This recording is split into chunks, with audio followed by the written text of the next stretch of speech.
In an economy where app longevity kind of depends on trends and what's in and what's out, YouTube is the one social media platform that has managed to stand the test of time, and that is for a few reasons.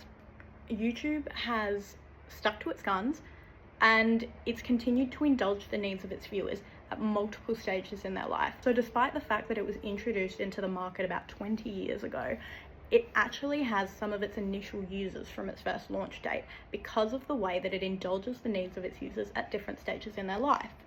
If the Gen Z in your life is telling you that YouTube is out, they're lying to you.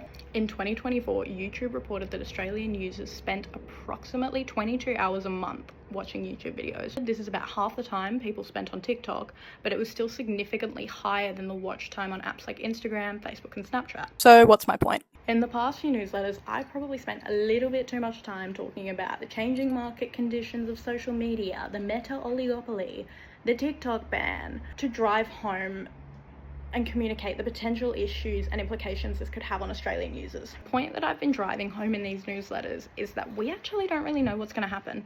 It's a bushfire situation. It's a watch and act. Australian users, for all we know, could stay on the platforms that we have access to, or they could go and follow the Americans. I explored a few different alternatives in these newsletters, and I'll be honest, I didn't talk about YouTube Shorts.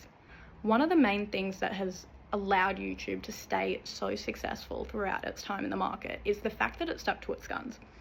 When other social media platforms were trying new things and experimenting and taking features from other social media apps, YouTube stuck to its guns, and it jumped on trends that made sense to them. When TikTok came about and short form content became a huge thing, it made so much sense for YouTube to create YouTube Shorts because they were already doing video content in the first place. Of the 2.5 billion YouTube users, about 51% of those consist of millennials and Gen Z. So the people who were watching these short form videos were already on the platform itself. YouTube Shorts was just a way to make sure that they stayed there and didn't deviate off to other platforms. Should your business be jumping on this train? Yes. The thing that sets YouTube apart from things like Reels, TikTok, and all those other short form content platforms is that they have actually had a very heavy creator focus.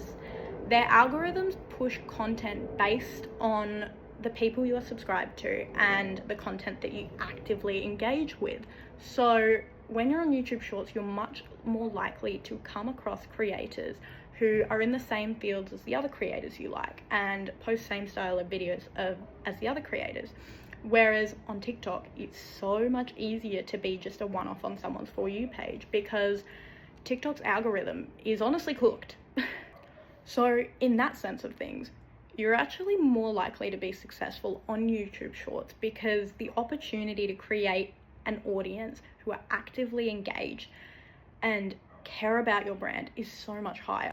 The algorithm itself sets your business up for the circumstance where you can build brand recognition, build brand awareness, and actually engage people. Whereas TikTok, you are so much more likely to just be a one-off. Now, I'm not telling you to abandon all your other social media efforts because if there's one thing that we've learned, it's that things change at the drop of a hat. The last thing that you want to do is put yourself in a position where you are behind. Trial it out and see which platforms work the best for you.